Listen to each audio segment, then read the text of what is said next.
Hello students, आप सबको अपने चैनल साइंस जंक्शन में स्वागत करती हूँ। आज का ये वीडियो क्लास 9 का अध्याय 8 ये गति चैप्टर जो पढ़ रहे थे इसका थ्योरी और हम इसका कुछ न्यूमेरिकल देख चुके हैं। आज हम इस अध्याय के बीच का यानी कि जो प्रश्न रहता है ना, उसका न्यूमेरिकल सॉल्व करेंगे। इसके बाद जो है हम अभ्यास का सॉल्व करेंगे, ठीक है। इससे पहले जो इसका उदाहरण दिया हुआ था उस न्यूमेरिकल को हम हल किए थे इससे पहले वाली वीडियो में, ठीक है। तो ये एनसीईआरटी क्लास 9 का साइंस है जो हम फिजिक्स से शुरू किए हैं, ठीक है। ये पहला ही चैप्टर है, लेकिन इसमें जो न्यूमेरिकल है फिजिक्स में वो बनाना अनिवार्य होता है, ठीक है। तो ये क्वेश्चन में न्यूमेरिकल पूछता है तो न्यूमेरिकल आपको बनाना ही होगा और इसी में जो है टाइम लगता है। तो चलिए आज की शुरू करते हैं, मतलब अध्याय के बीच बीच का जो प्रश्न है उसको, ठीक है। आप लोग यदि इसका थ्योरी नहीं देखे हैं तो चैनल पर प्लेलिस्ट बना हुआ है, आप लोग वहां से इसका थ्योरी देख सकते हैं। तो चलिए बिना देरी के शुरू करते हैं। ये पेज नंबर 110 पहला प्रश्न है कि एक वस्तु के द्वारा कुछ दूरी तय की गई, ठीक है ना। एक वस्तु के द्वारा क्या है कि कुछ दूरी तय की गई, क्या इसका विस्थापन शून्य हो सकता है? अगर हाँ तो अपने उत्तर के उदाहरण के द्वारा समझाइए। देखिए, जब हम वेग और विस्थापन में अंतर बता रहे थे कि विस्थापन क्या है, कि दो दूरी के बीच का जो न्यूनतम दूरी होती है उसको विस्थापन कहते हैं, ठीक है ना। तो यदि कोई वस्तु माना कि 0 से शुरू किया और ए तक गया, ठीक है ना, तो फिर वापस ए से वो अपनी प्रारंभिक अवस्था में आ सकती है ना, दूरी।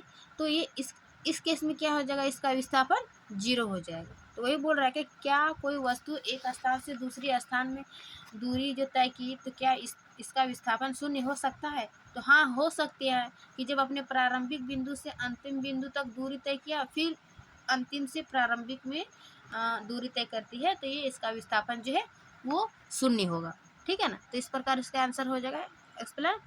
फिर है दूसरा प्रश्न, एक किसान 10 मीटर की भुजा वाले एक वर्गाकार खेत की सीमा पर 40 सेकंड में चक्कर लगाता है, तो 2 मिनट 20 सेकंड के बाद किसान के विस्थापन का परिमाण क्या होगा, ठीक है ना। विस्थापन का परिमाण होगा। तो सबसे पहले क्या क्या कह रहा है उसको हम एक्सप्लेन करें। कि देखिए क्या है कि एक किसान 10 मीटर की भुजा वाले,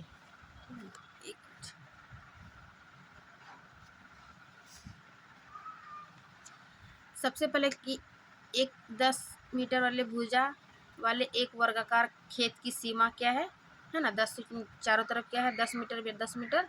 इसका भुजा वाले वर्गाकार खेत की सीमा पर 40 सेकेंड में, ठीक है ना, कि 40 सेकेंड में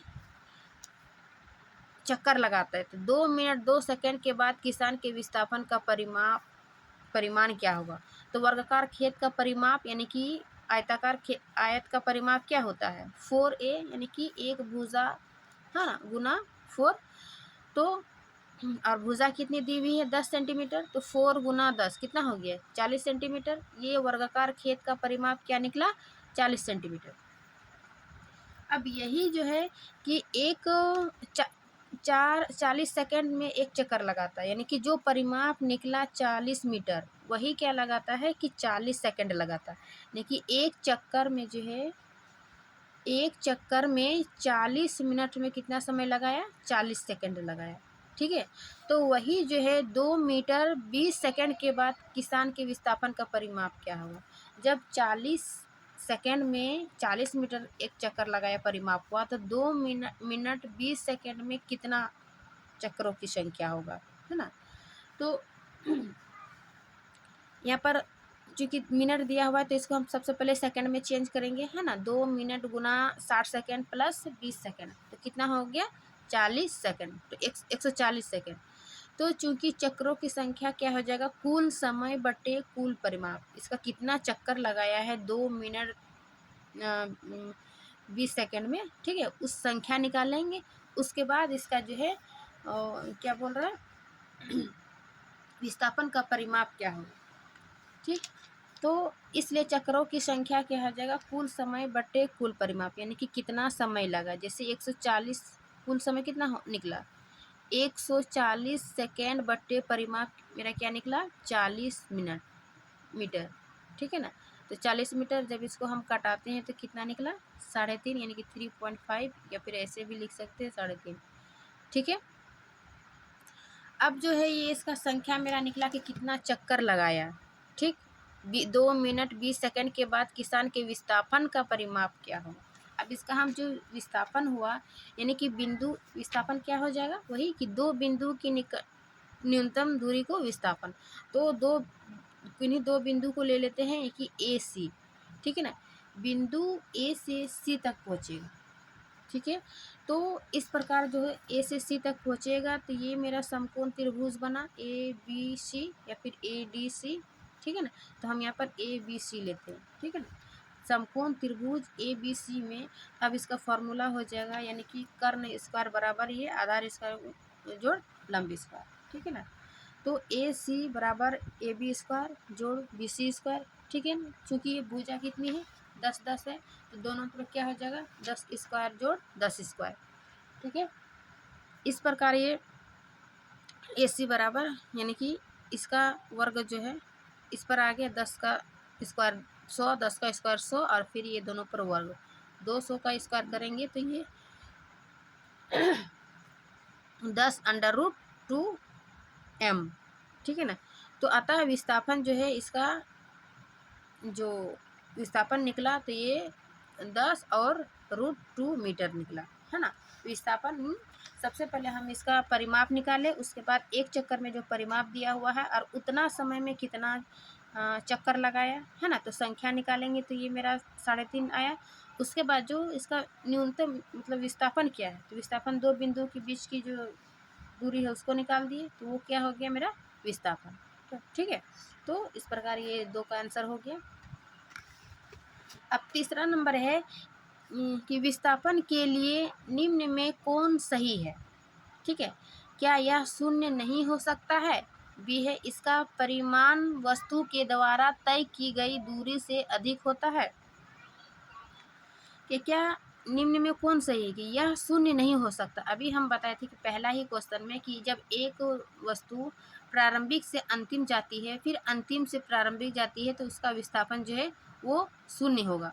तो इस प्रकार ये कथन जो है यह शून्य नहीं हो सकता है, ये क्या है गलत है, ये चूँकि ये शून्य हो सकता है, ठीक है। फिर दूसरा है कि इसका परिमाण जो है वस्तु के द्वारा तय की गई दूरी से अधिक है, यानी कि जो वस्तु दूरी तय करती है वो विस्थापन से अधिक होती है ना। अधिक हुआ कि विस्थापन देखो शून्य हो गया लेकिन दूरी यहाँ से यहाँ तक माना कि 4 किलोमीटर दूरी तय किया, फिर यहाँ से वापस आया 4 किलोमीटर, तो दूरी कितना हो गई 8, लेकिन विस्थापन शून्य। तो वही बोल रहे कि दूरी जो है विस्थापन से अधिक हो सकता है, बराबर हो सकता है, लेकिन कम नहीं हो सकता है, नहीं शून्य हो सकता है, विस्थापन शून्य हो सकता है। इसलिए दोनों कथन जो है वो असत्य है, ए और बी, ठीक है। विस्थापन और दूरी के केस में ये समझ गए। उसके बाद पेज नंबर 10 में तो इतना ही 110 में। उसके बाद नेक्स्ट पेज का देखते हैं। नेक्स्ट पेज है 112, ठीक है। 12 में पहला क्या है कि चाल एवं वेग में अंतर बताइए। तो हम जब इसका थ्योरी पढ़ा रहे थे, देखिए थ्योरी जो है बिल्कुल एनसीईआरटी का ही हर topic point to point notes तैयार करते हैं ताकि जो है आपको समझने में आसानी हो कम समय में। तो चलिए देखिए चाल और वेग में अंतर स्पष्ट करें। ये हो जाएगा कि चाल क्या है कि इकाई समय में तय की गई दूरी को चाल कहते हैं, जबकि वेग क्या है इकाई समय में तय की गई विस्थापन को वेग कहते हैं, ठीक है। चाल क्या है एक अदिश राशि है, वेग सदिश है। चाल जो है औसत चाल का मान कभी भी शून्य नहीं हो सकता है, ठीक है ना। उसके बाद औसत वेग का मान शून्य हो सकता है। तो ये चाल और वेग में अंतर था। दूसरा प्रश्न है कि किस अवस्था में किसी वस्तु के औसत वेग के परिमाण उसकी औसत चाल के बराबर होगा, ठीक है।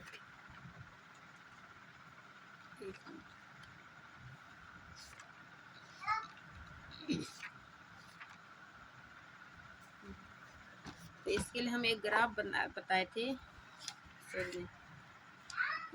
क्या है किस अवस्था की किस अवस्था में किसी वस्तु के औसत वेग का परिमाण उसकी औसत चाल के बराबर होगा। तो औसत वेग का परिमाण जो है औसत चाल के बराबर तब होगा जब वस्तु एक सीधी रेखा में एक ही दिशा में गति कर रही है। ठीक है ना। तो ये जब एक सीधी रेखा में गति करेगी तब उसका औसत वेग औसत चाल के बराबर होगा। ये प्रश्न दूसरा था। फिर तीसरा प्रश्न है कि एक गाड़ी का ओडोमीटर क्या मापता है। ओडोमीटर बताया था कि गाड़ी की जो दूरी तय की गई दूरी है उसको मापता है। ठीक है ना। ओडोमीटर क्या है कि गाड़ी के द्वारा तय की गई दूरी को मापता है। ठीक। फिर चौथा प्रश्न है कि जब वस्तु एक समान गति में होती है तब जो है इसका मार्ग कैसा दिखाई पड़ता है। तो जब वस्तु एक समान गति में होती है तब इसका मार्ग कैसा दिखाई देता है। तो ये एक सीधी या सरल रेखा में दिखाई देता है। ठीक है ना। 4 का ये आंसर होगा। फिर ये 5 का कि एक प्रयोग के दौरान अंतरिक्ष में से एक सिग्नल को, ठीक है ना, पृथ्वी पर पहुंचने में 5 मिनट का समय लगता है। तो पृथ्वी पर स्थित स्टेशन से उस अंतरिक्ष यान की दूरी क्या है। ठीक है। यानी कि एक सिग्नल की चाल दी हुई है, समय दी हुई है, पहले जो दी हुई उसको निकालिए। ठीक है। तो फिर इस पृथ्वी पर स्थित स्टेशन से उस अंतरिक्ष यान की दूरी क्या है। ठीक है। हम दूरी चाल, क्योंकि चाल दी हुई है, समय दी हुई, तो दूरी बराबर क्या हो जाएगा, चाल गुनी समय। ठीक है ना। चाल यानी कि अंतरिक्ष में जो सिग्नल की चाल होगी वो प्रकाश की चाल के बराबर होगी। यहाँ पर ये इंडिकेट कर दिया है ना। तो चलिए इसको मानते हैं कि सिग्नल की चाल जो है यानी कि प्रकाश की चाल कितनी होती है, 3 × 10⁸ मीटर पर सेकेंड। तो वही प्रकाश की चाल को ही हम सिग्नल की चाल मान लेंगे। ठीक है ना। और समय दी हुई मेरी 5 सेकेंड, 5 मिनट। तो 5 मिनट को हम इसको सेकेंड में करते हैं यानी कि 60 से गुना करते हैं तो 300 सेकेंड निकलता है। तो दूरी बराबर क्या हुआ, चाल गुनी समय। चाल कितना ये प्रकाश की चाल गुनी ये समय। ठीक है ना। इसको जब हम गुना करते हैं तो इतना आता है 9 × 10⁻10 मीटर। ठीक है ना। तो ये 5 का आंसर हो गया। ठीक है। अब नेक्स्ट पेज में देखते हैं कि प्रश्न क्या है। देखिए एक क्या है दूसरा नंबर, एक बस की गति 5 सॉरी नेक्स्ट पेज का है ना, पेज नंबर 114 का है। क्या है, आप किसी वस्तु के बारे में कब कहेंगे कि वह एक समान त्वरण से गति में है या फिर वह असमान त्वरण से गति में है। ठीक है ना। तो इसके लिए प्रश्न है 114 का ना। देखिए इसका ग्राफ बनेगा। ठीक है ना। कि किसी वस्तु के एक समान एवं असमान गति के लिए समय दूरी 114 का दूसरा है, एक मिनट रुक जाइए।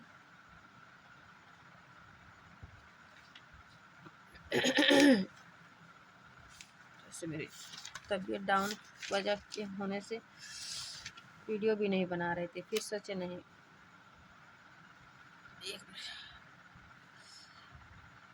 एक समान त्वरण से गति में है और वो असमान त्वरण की गति है। यानी कि किसी वस्तु के बारे में आप कब कहेंगे, यानी कि त्वरण जो है, जो हम थ्योरी में 2 प्रकार के बताए थे, एक समान त्वरण और असमान त्वरण। तो इन दोनों में डिफरेंस बोल रहा है कि किसी वस्तु के बारे में कब कहेंगे कि वह एक समान त्वरण से गति में है या फिर असमान त्वरण गति में है। ठीक है ना।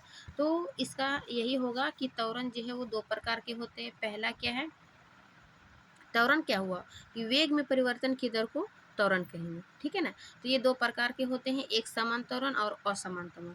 एक समान त्वरण में क्या होता है कि यदि किसी वस्तु का वेग जो है वो समान समय अंतराल में समान रूप से घटता या बढ़ता है तो वस्तु के त्वरण को क्या कहेंगे, एक समान त्वरण कहेंगे। ठीक है। जैसे कि स्वतंत्र रूप से गिर रही कोई वस्तु। वही दूसरा क्या है, असमान त्वरण, कि यदि किसी वस्तु का वेग समान समय अंतराल में किसी वस्तु के वेग में परिवर्तन की दर असमान रहती है तो वस्तु के त्वरण को क्या कहेंगे, असमान त्वरण कहेंगे। जैसे कि सीधी सड़क पर चलती हुई एक कार। ठीक है ना। तो ये दोनों में अंतर बता देना है। फिर है दूसरा प्रश्न, क्या है कि एक बस की गति 5 सेकंड में 80 किलोमीटर प्रति घंटा से घटकर, ठीक है, 60 किलोमीटर प्रति घंटा हो जाती है, तो बस का त्वरण क्या है। पहले जो दिया हुआ है, क्या दिया हुआ है कि बस की गति 5 सेकंड में 80 किलोमीटर से घटकर 60 किलोमीटर हो जाती है, यानी कि ये प्रारंभिक वेग u मान लेते हैं, ठीक है ना, और भी जो है अंतिम वेग 60 किलोमीटर प्रति घंटा मान लेते हैं। समय दिया हुआ है, तब हम त्वरण का मान निकाल लेते हैं, ठीक है ना। क्या दिया हुआ है, प्रारंभिक वेग u कितना 80 किलोमीटर और अंतिम वेग भी 60 किलोमीटर, ठीक है ना। तो चूँकि हम त्वरण निकालेंगे, ठीक है, तो त्वरण का सूत्र क्या होता है, यानी कि ऐसा मात्रक मीटर पर सेकंड स्क्वायर। तो इसी फॉर्म में हम निकालेंगे। तो सबसे पहले किलोमीटर को मीटर में चेंज करेंगे, ठीक है, और घंटा को तो इसको जब हम चेंज किए तो इतना निकला है ना, 22.22 मीटर पर सेकंड। घंटा है उसको भी हम सेकंड में चेंज किए, ठीक है। उसके बाद फिर अंतिम वेग 60 किलोमीटर को भी हम चेंज किए, ठीक है। यहाँ पे डायरेक्ट भी ऐसे हम बताए थे फॉर्मूला कि किलोमीटर को मीटर में चेंज करने के लिए 18 बट्टे डायरेक्ट गुना कर देंगे तो भी मेरा इतना निकल जाएगा, ठीक है ना। उसके बाद इसको भी 60 गुने 5/18 से गुना करेंगे तो ये मेरा इतना आया 16.66 मीटर पर सेकंड इसको, ठीक है ना। चेंज कर लिए। उसके बाद क्या है, समय क्या है, 5 सेकंड दिया हुआ है, त्वरण यानी कि ए निकालना है। तो सबसे पहले त्वरण का फार्मूला क्या होगा, v minus you by T, ठीक है ना। उसी फार्मूला में हम बैठा दिए v माइनस यू बाई 5, ठीक। इसको इससे घटा के फिर 5 से भाग दिए तो ये मेरा क्या निकला 1.11 मीटर प्रति स्क्वायर, यानी कि ये त्वरण का ऐसा मात्रा। त्वरण मेरा निकल गया, बस दिया हुआ था उसको चेंज करके, यानी किलोमीटर प्रति घंटा को चेंज करके मीटर प्रति सेकंड में चेंज करके उसको त्वरण का फॉर्मूला में बैठाया, ठीक है। अब तीसरा प्रश्न है कि एक रेलगाड़ी स्टेशन से चलना प्रारंभ करती है, ठीक है, और एक समान त्वरण के साथ चलते हुए 10 मिनट में 40 किलोमीटर प्रति घंटा की चाल प्राप्त करती है, तो इसका त्वरण ज्ञात कीजिए, ठीक है। क्या दिया हुआ है कि एक रेलगाड़ी जो है वो स्टेशन से चलना प्रारंभ करती है और 40 किलोमीटर तक गया, कितना 10 मिनट में, ठीक है ना। 10 मिनट में 40 किलोमीटर प्रति घंटा की चाल से प्राप्त करती है, तो इसका त्वरण क्या हो। तो u मान लेंगे प्रारंभिक वेग, यानी कि u 0 हो गया, 0 से चलना शुरू किया, क्या अंतिम वेग v बराबर 40 किलोमीटर और समय जो लगा 10। तो त्वरण ज्ञात करना है, यानी कि ए का फॉर्मूला बैठा देंगे v minus you by T. तो 40 किलोमीटर को सबसे पहले हम इसको मीटर में चेंज किए, है ना। मीटर में चेंज करने के लिए 5/18 से गुना करते हैं, ठीक है, ये फार्मूला ही है। तो 100/9 निकला, 100/9 माइनस यू यानी कि 0 बाई कितना हो गया 10 मिनट। 10 मिनट को सेकंड में चेंज करने के लिए 60 से गुना करते हैं, ठीक है ना। तो ये 100 यानी कि 100 में 0 100/9 और ये ऊपर चला जाएगा, है ना। मैथ में हम लोग पढ़ते हैं नीचे है बटे में, तो ये ऊपर चला जाएगा सारा। फिर हम इसको कटाते हैं तो 1/9×54 और इसको भाग देते हैं तो 0.018 मीटर पर सेकंड स्क्वायर आती है, ठीक है ना। तो ये तीसरा प्रश्न था और पेज नंबर 114 का। अब नेक्स्ट पेज नंबर देखते हैं 118 का, ठीक है ना। 118 में क्या है, किसी वस्तु के एक समान व असमान गति के लिए समय दूरी ग्राफ की प्रकृति क्या होगी। देखिए, किसी वस्तु के एक समान और समान के लिए जो है समय दूरी ग्राफ की प्रकृति क्या होगी, इसका जो हम थ्योरी बताए थे कि देखिए प्रश्न है ना कि किसी वस्तु की एक समान एवं असमान गति के लिए समय दूरी ग्राफ की प्रकृति क्या होगी। तो सबसे पहले तो एक समान क्या हो गया कि यदि कोई वस्तु एक समान समय अंतराल में एक समान दूरी तय करती है तो उसको क्या कहेंगे, एक समान गति। ठीक है ना। और इसका जो इधर दूरी हो गया, इधर समय हो गया, दूरी समय ग्राफ पूछ रहा है ना, तो इधर दूरी और इधर समय ले लेते हैं। माना कि समय 5 सेकंड, 10, 15, 20 इस प्रकार है। ठीक है ना। और इधर 100 मीटर है। तो जब ये समय चेंज हो रहा है, क्या है, वस्तु एक समान समय अंतराल, एक समान समय अंतराल यानी कि 5 सेकंड के अंतराल में, जैसे 5 से 10 हुआ, 10 से 15, तो समान समय अंतराल अंतर हुआ 5 सेकंड का, है ना, समान दूरी तय करती है। यानी कि 100 मीटर है, 100 मीटर ही समान अंतराल में हर बार 100 मीटर ही चेंज किया, हर बार, है ना। तो ये क्या हो जाएगा कि एक समान गति के लिए दूरी समय ग्राफ क्या होगा, एक सरल रेखा होगा। क्योंकि एक दूरी जो है स्थिर है, वस्तु क्या हो जाएगा, इसमें स्थिर हो जाएगा। समय चेंज हो रहा है, इनकी समान समय हर 5 मिनट में, हर 5 मिनट में उतना ही दूरी हो रही है। तो क्या हो जाएगा कि एक सरल रेखा हो जाएगा, इस प्रकार का एक सरल रेखा, और वस्तु जो है वो स्थिर होगी। ठीक है ना। तो ये एक समान के लिए हो गया। दूसरा है कि असमान गति के लिए दूरी समय ग्राफ क्या होगा, एक वक्र रेखा होगा। ठीक है ना। और समान गति क्या होगा कि यदि कोई वस्तु एक समान समय अंतराल में एक समान दूरी तय ना करे तो ऐसी गति को क्या कहेंगे, असमान गति। और इसकी ग्राफ जो है वो एक वक्र होगा इस प्रकार।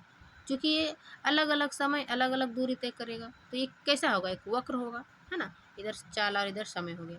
तो ये दोनों ग्राफ था समान और असमान के लिए। यहाँ पे वही पूछ रहे, एक समान और असमान गति के लिए समय दूरी ग्राफ के लिए। ठीक है, हम तो देख लिए।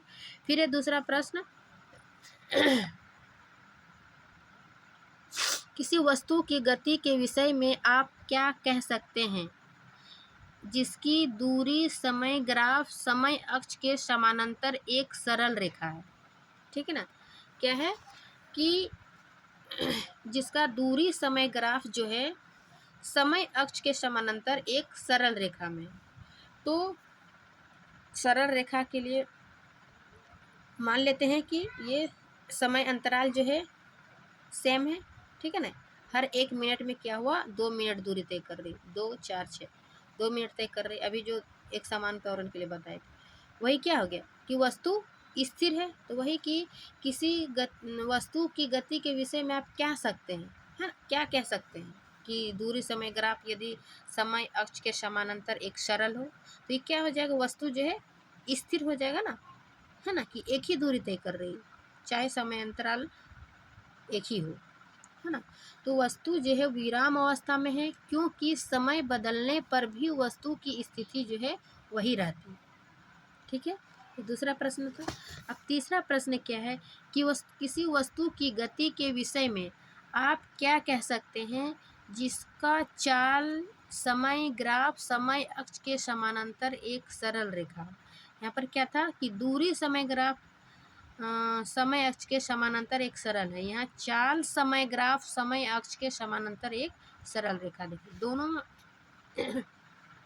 की डिफरेंस है, दूरी समय और यहाँ पर चाल समय के लिए। तो दोनों के लिए अलग अलग हो जाएगा, है ना।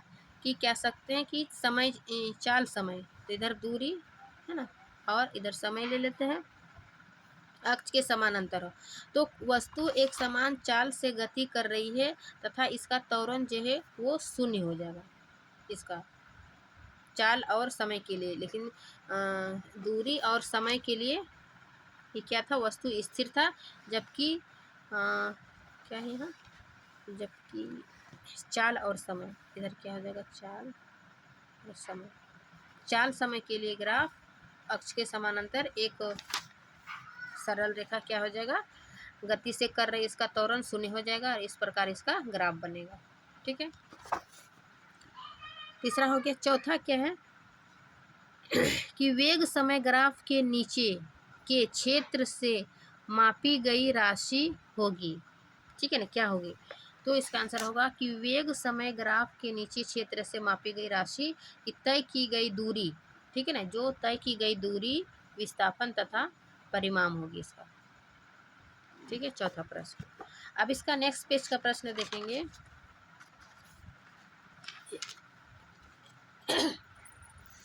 सॉरी, ये बच्चे किताब को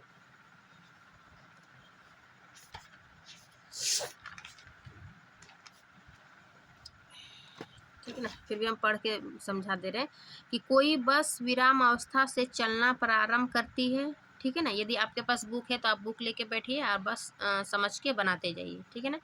कोई बस विरामावस्था से चलना प्रारंभ करती है। विरामावस्था, जब भी विरामावस्था का मतलब बोला जाएगा तो हम यू क्या लेंगे, 0 लेंगे, है ना, प्रारंभिक वेग, तथा 2 मिनट तक 0.1 मीटर पर सेकेंड से जो है वो एक समान त्वरण से चलती है, यानी कि मेरा त्वरण दिया हुआ है।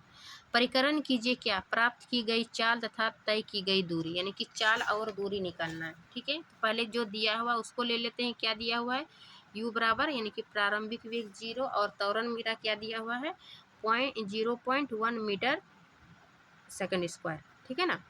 और समय दिया हुआ है 2 सेकंड। तो सबसे पहले हम इसको 2 मिनट दिया हुआ है, इसको सेकंड में चेंज करते हैं, यानी कि 60 से गुना करते हैं तो मेरा कितना आया 120 सेकंड, ठीक है ना। तो हम चाल ले लेते हैं।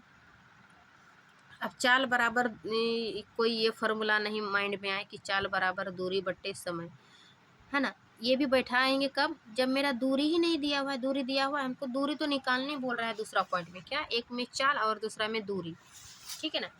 तो चाल निकालने के हम ये गति का जो पहला समीकरण भी उससे निकालेंगे चाल बराबर, ठीक है ना।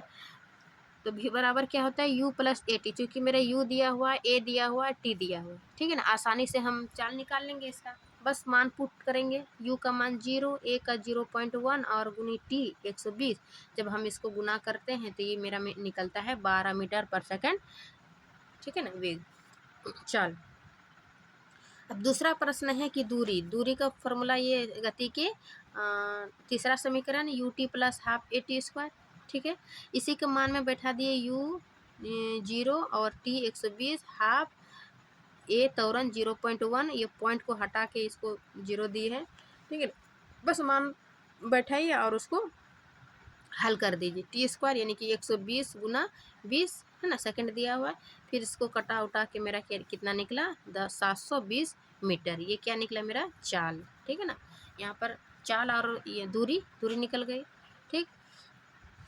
अब दूसरा प्रश्न है यहाँ कि कोई रेलगाड़ी 90 किलोमीटर प्रति घंटा के चाल से चल रही है, ठीक है ना, यानी कि 90 किलोमीटर प्रति घंटा की चाल से चल रही है, यानी यू दिया हुआ है, ठीक है। ब्रेक लगाए जाने पर वह -0.5 मीटर पर सेकेंड, यानी कि त्वरण दिया हुआ है ना। ये त्वरण मात्रक से पता चल जाए कि ये मेरा त्वरण दिया हुआ है।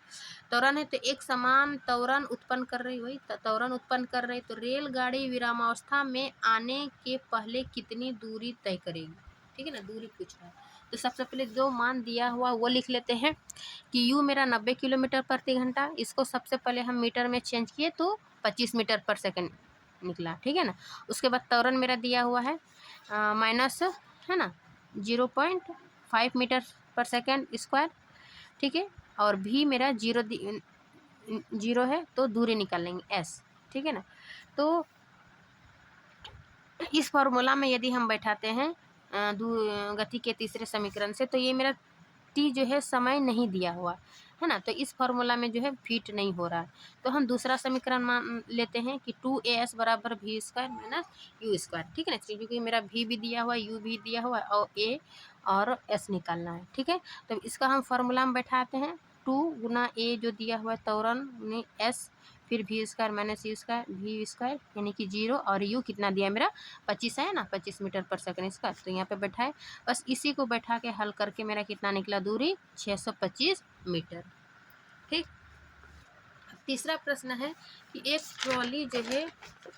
एक ट्रॉली एक आनत तल पर 2 मीटर पर सेकंड स्क्वायर के त्वरण से, ठीक है, त्वरण दिया हुआ है, नीचे आ रही। तो गति प्रारंभ करने के लिए 3 सेकंड के बाद उसका वेग क्या हुआ, ए दिया हुआ मेरा, टी दिया हुआ है और आनंत तल से, यानी कि यू को हम यहाँ पर 0 मान लेते हैं, ठीक है ना। तो क्या निकालेंगे, वेग यानी कि v, ठीक। तो सबसे पहले जो दिया हुआ है लिखेंगे तो मेरा आसान हो जाएगा। ए का मान दिया हुआ है, ए दिया हुआ है, टी दिया हुआ है, यू 0 है, v बराबर निकालना है, ठीक है ना। तो गति के पहला समीकरण से जो है मेरा u बराबर हाँ सॉरी, v बराबर u प्लस ए टी निकल जाएगा। u कितना है 0, a गुना a 2 है मेरा, है ना, और t कितना है 3 सेकेंड। तो ये 6 दिन 3 दूनी 6 यानी कि 6 मीटर पर सेकेंड ये निकल गया क्या मेरा वेग, है ना, v हो गया। बस क्या दिया हुआ है उसको मेन है समझना, उसके बाद फार्मूला में बैठाइए, आसानी से निकल गया। ठीक है। चौथा है कि एक रेसिंग कार एक समान त्वरण 4 मीटर पर सेकंड स्क्वायर यानी कि त्वरण दिया हुआ है, गति प्रारंभ करने के 10 सेकंड बाद समय दिया हुआ कितनी दूरी तय करेगा। एक रेसिंग कार एक समान त्वरण गति प्रारंभ करने के 10 यानी कि प्रारंभ करने यानी 0 मान लेते हैं। ए दिया हुआ 4 प्रति सेकंड, समय 10 सेकंड, दूरी निकालना है, यू कितना है 0। तो बस इसका गति का है ना ये समीकरण एस बराबर क्या है, तीसरा समीकरण में बैठाएंगे क्या, एस बराबर U T plus half A T square. जब इसको हम मान बैठा के हल करते हैं तो कितना निकलता है मेरा 200 मीटर। ठीक है ना, चौथा निकल गया। उसके बाद पांचवा भी प्रश्न क्या है कि किसी पत्थर के ऊर्ध्वाधर ऊपर की ओर 5 मीटर पर सेकंड स्क्वायर के वेग से फेंका जाता है ना। वेग जब ऊपर फेंका जाएगा तो है ना ऊपर की दिशा ऐसे ऊपर फेंका जाएगा तो ये ऋणात्मक लेते हैं इसका मान, है ना, क्योंकि ऊपर का वेग यानी त्वरण दिया हुआ है तो इसको हम माइनस में लेंगे, यहाँ पे नहीं दिया हुआ है। ठीक है ना। यदि गति के दौरान पत्थर का नीचे की ओर निर्दिष्ट त्वरण जो है वो 10 मीटर स्क्वायर है तो पत्थर के द्वारा कितनी ऊंचाई प्राप्त की गई तथा उसे वहां से पहुंचने में कितना समय लगेगा।